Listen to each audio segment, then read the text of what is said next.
नमस्कार। India debate में आप सबका स्वागत है। मैं हूं आशुतोष पाठक। मित्रों, मुंबई में बड़ी हलचल हो रही है। कल 15 अगस्त है। स्वाधीनता दिवस के मौके पर देश भर में बड़ी बड़ी बातें हो रही हैं, लेकिन न जाने कब हमारा देश वास्तव में स्वाधीन हो। अत्याचारियों से, अनाचारियों से, व्यभिचारियों से। लगता नहीं है कि सही संदर्भ में हमें आजादी मिली है। हम कोई निराशावादी नहीं है और हम कोई इस तरह का नैरेटिव चलाने वाले भी नहीं कि देश हमारा गर्त में जा रहा है। देश का भविष्य उज्जवल है, इसमें कोई शक नहीं है। लेकिन ना जाने क्यों देश की आर्थिक राजधानी मुंबई में सब कुछ ठीक नहीं चल रहा है।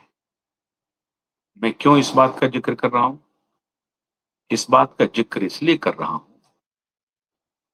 क्योंकि ये हर देशवासी को जानने का हक है कि अगर ऐसा ही होता रहा तो फिर भरोसा होगा किसके ऊपर? न्यायिक प्रक्रिया पर से लोगों का मोह भंग बड़ी तेजी से हो रहा है।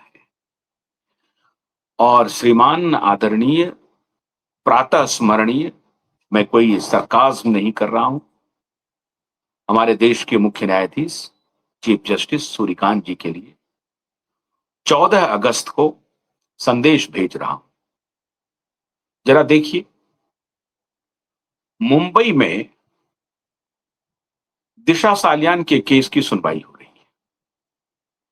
एक तो 2023 नवंबर में एक पीआईएल लगी और 2025 तक उस पीआईएल को कभी सुना नहीं गया। जब आलोक आराधे आए एक बार 7 दिन के लिए वो सुना, फिर कई एक जज वहां से चले गए। मैं कई बार बता चुका हूं, इतिहास में जाने की आवश्यकता नहीं है। 2 जजों ने खुद को इस केस से अलग किया, बहाना कुछ भी बनाया, बेंच पर बेंच बदलते चले गए, फिर भी लड़ाई जारी रही। और उसके बाद मार्च 2025 में दिशा के पिता सतीश सालियान पिक्चर में आए, साक्ष्य लेकर के आए। ये सब आपको मालूम है। क्यूआइड नेटवर्क पहला नेटवर्क था जो दुनिया के सामने साक्ष्य लेकर आए। साक्ष्य के आधार पर एफआईआर दर्ज करने की प्रेयर लगी और उस प्रेयर को लेकर के सतीश सालियान, दिशा के पिता, भटक रहे हैं मुंबई की सड़कों पर। अदालतों की देहरी पर रोज जाकर के वो माथा टेकते हैं, दरखास्त करते हैं कि मिलॉर्ड हमारी बात सुन लीजिए। सुनते सुनते सुनते सुनते 2026 में अगस्त का महीना आया और 3 अगस्त को सुनवाई हुई।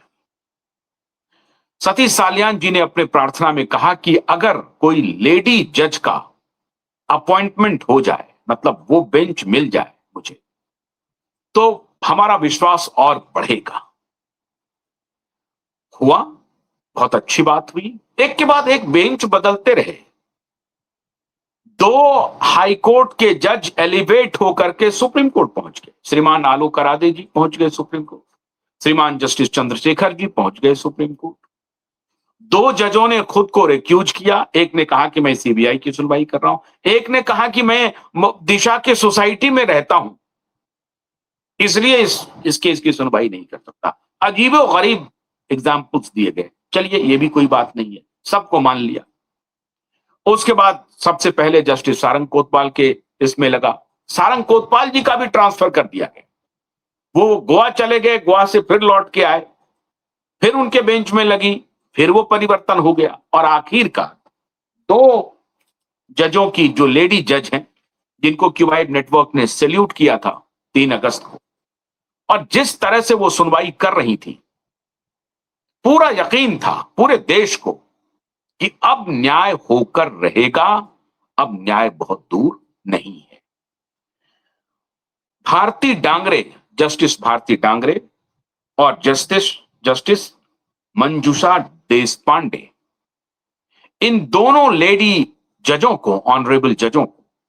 क्यूबाइब नेटवर्क ने सैल्यूट किया था और पूरे देश के लोगों ने सैल्यूट किया। बड़ी आशा जगी थी, बड़ी आशा जगी थी। हालांकि शंका मुझे तब भी थी कि कुछ ना कुछ तो खेल होगा, क्योंकि जिस तरह से जस्टिस भारती डांगरे और जस्टिस मंजूषा देशपांडे ने इस पूरे प्रकरण को लिया और जिस कड़ाई के साथ उन्होंने पूछताछ की, मुंबई पुलिस के होश पाख्ता हो गए थे और मुंबई पुलिस की हैकड़ी गुम हो गई थी और उनको लगने लगा था कि अब कोई रास्ता नहीं है, रास्ता तो आगे भी नहीं होगा। लेकिन आज जो मैं ब्रेकिंग खबर लेकर के आया हूं, आज मैं पूछना चाहता हूं, मुंबई हाईकोर्ट के एक्टिंग चीफ जस्टिस जो अभी चले जाएंगे, घुगे साहब कोलकाता हाईकोर्ट चले जाएंगे, वहां के चीफ जस्टिस के रूप में उनकी पदोन्नति हो गई है और मुंबई हाईकोर्ट के नए चीफ जस्टिस को अभी आना है, उनको कार्यभार लेना है। लेकिन मैं ये जानना चाहता हूं चीफ जस्टिस सूर्यकांत जी से, बड़ी बड़ी बातें लेक्चर दी जा रही है। इसके पहले जो चीफ जस्टिस थे वो लेक्चर दे रहे थे, उसके पहले थे जस्टिस चंद्रचूड़ जी, वो कह रहे थे कि हम न्याय का ध्वज थामे बैठे हैं, ये है न्याय का ध्वज आपका। मैं ये जानना चाहता हूं कि आखिर क्या हुआ जस्टिस मंजूषा देशपांडे और जस्टिस भारती डांगरे जी के साथ। आखिर दिशा के केस में ऐसा है क्या, ये पूरा देश जानना चाहता है। चल क्या रहा है? सीजीआई हमारे माननीय, जरा देश को बताएं आप, जस्टिस सूर्यकांत जी जरा बताइए देश को, आखिर दिशा के पिता ने क्या किया है और दिशा के केस में ऐसा है क्या? बेंच पर बेंच बदलते जा रहे हैं, जस्टिस का ट्रांसफर होता जा रहा है, हाई कोर्ट से एलिवेट होकर के सुप्रीम कोर्ट पहुंच रहे हैं, एक हाई कोर्ट से दूसरे हाई कोर्ट के चीफ जस्टिस बन रहे हैं, लेकिन दिशा के केस की सुनवाई नहीं हो रही है। एक अदद एफआईआर का आदेश होना है, सारे केस लॉज मौजूद हैं, कानून सम्मत फैसले की डिमांड हो रही है, कानून से बाहर जाकर के फैसला करने की कोई डिमांड नहीं हो रही है, सुप्रीम कोर्ट के केस लॉ का उद्धरण दिया जा रहा है, फिर भी बेंच बदल रहे हैं।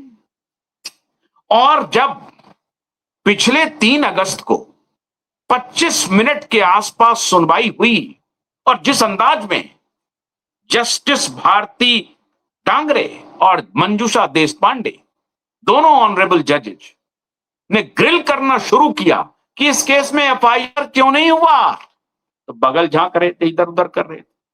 Adjournment after adjournment, adjournment after adjournment, adjournment after adjournment. Public prosecutor demand कर रहा है, स्टेट डिमांड कर रहा है एडजर्नमेंट। ये पूरा देश मूर्ख है, पूरा देश बेवकूफ है। माननीय सीजीआई, आते ही आपने कहा था कि देश भर के एसिड अटैक्स के जितने केसेस हैं, सारे कोर्ट को आदेश दिया जाता है कि कंपाइल करके सुप्रीम कोर्ट में दाखिल कीजिए। क्या हुआ सुप्रीम कोर्ट में दाखिल होने का? एसिड अटैक्स का प्रवचन के लिए ये देश बना, सुनने के लिए बना है देश, लेक्चर दिया जा रहा है। आप अपने लॉ स्टूडेंट्स को लेक्चर दीजिए, ये देश आपका लेक्चर सुनने के लिए तैयार नहीं है।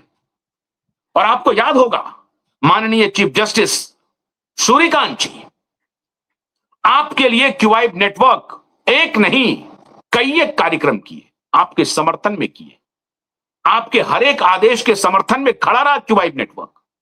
कोई पागल तो नहीं था, हमारी कोई दीवानगी तो नहीं थी। आप अच्छे फैसले दे रहे थे, अच्छी बातें कह रहे थे, हम समर्थन में खड़े थे। कभी कोई बगावती तेवर आपने देखा नहीं। हम इसलिए आपके साथ खड़े थे क्योंकि आप न्याय की मांग कर रहे थे, न्याय की डिमांड कर रहे थे, न्याय के साथ में खड़े थे और सत्य को कोशिश कर रहे थे ढूंढने का।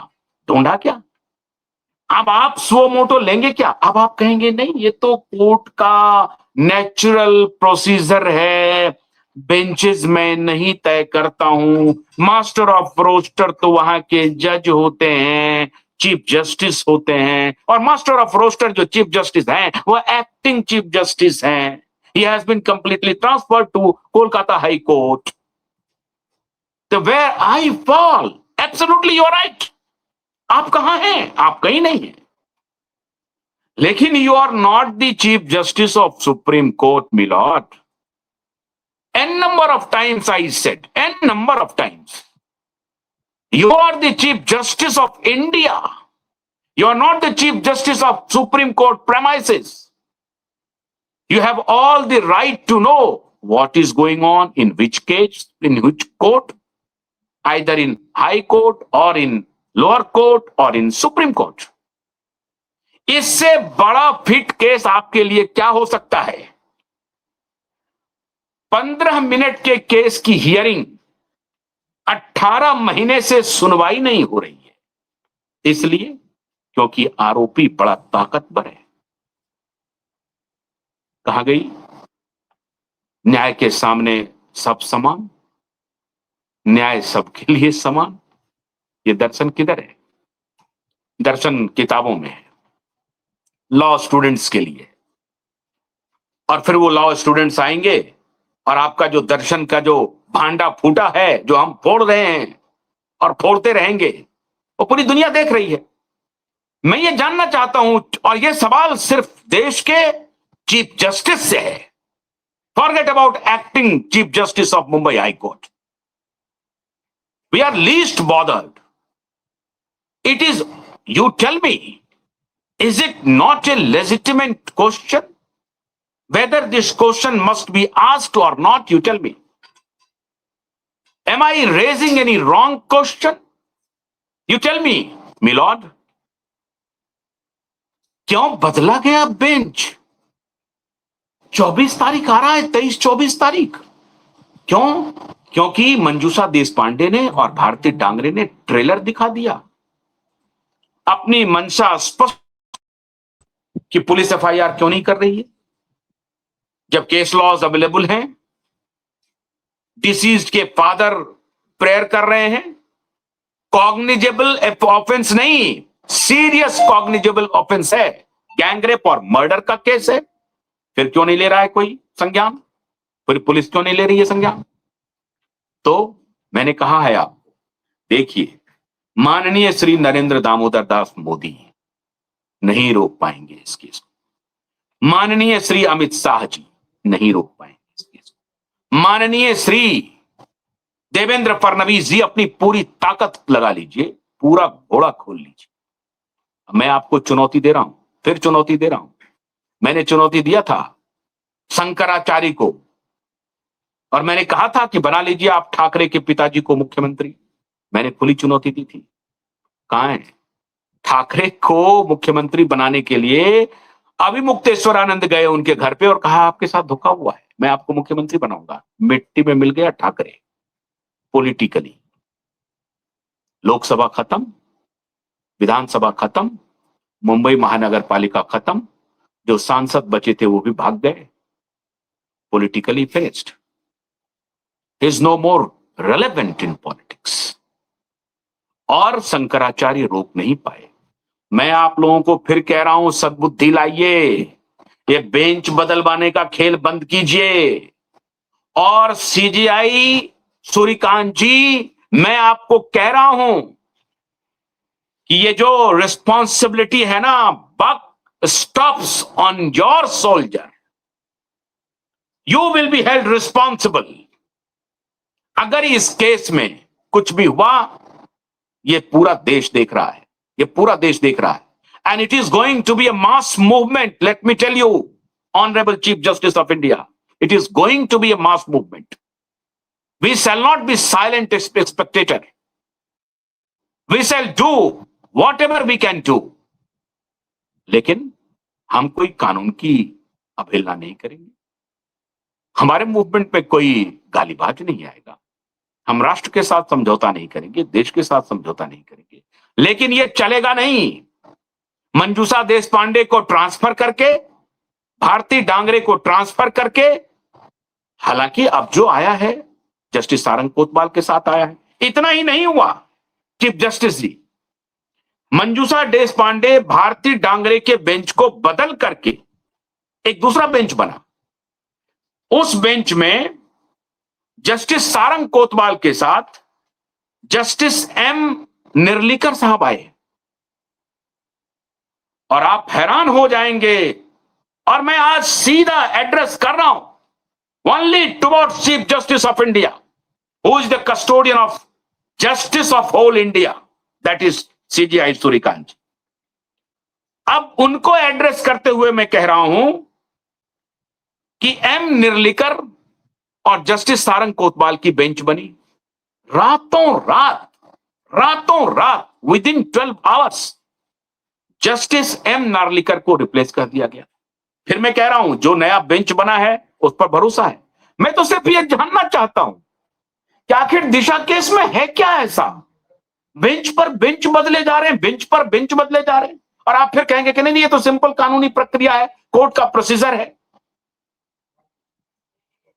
हो सकता है मेरा अल्प ज्ञान हो कोर्ट के प्रोसीजर के बारे में। मेरा अगर अल्प ज्ञान हो तो मैं करबद्ध माफी भी मांग लूंगा, चरण छू करके माफी मांग लूंगा। लेकिन दुनिया को कैसे समझाएंगे आप, कैसे समझाएंगे? जजेस रिक्यूज कर रहे हैं, ट्रांसफर हो रहे हैं, बेंच बदले जा रहे हैं। जस्टिस एम निर्लिकर को बदल दिया रातों रात, फिर आए एक दूसरा बेंच बना। संजोग बस इस बात जस्टिस सारंग कोतवाल और जस्टिस भोसले हैं। अब आप कहेंगे कि जस्टिस भोसले पर तो मैंने बड़ी टिप्पणी की है। नहीं, मेरी कोई टिप्पणी नहीं। जस्टिस गडकरी पर मैंने बहुत टिप्पणी की है ना, मेरी कोई टिप्पणी नहीं। मैं सिर्फ यह जानना चाहता हूं कि जस्टिस गडकरी और जस्टिस भोसले, अगर यही वही रंजीत भोसले हैं, इस दोनों की बेंच थी, अरे आर्गुमेंट करते रहे इस मुद्दे पर कि हाँ क्या है, कहां है, कैसे है। It is a case of merely 15 minute. Honorable Advocate Nilesh G. Oza given the case laws, and no court bypassed those case laws. No court. That is why I am saying that the Modi will not save and the Amit Shah. Therefore, I am telling you, the Amit Shah is not interested to saving any in saving any culprit. Not at all. I have the information.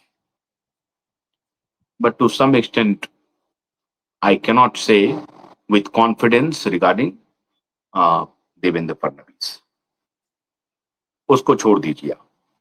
लेकिन अब जो justice Sarang Kotwal जी हैं और justice Ranjit Bhosle का bench आया है, हम उम्मीद करते हैं कि 23 और 24 तारीख को इन दो लेडी जजों ने जो आश जगाई थी न्याय की,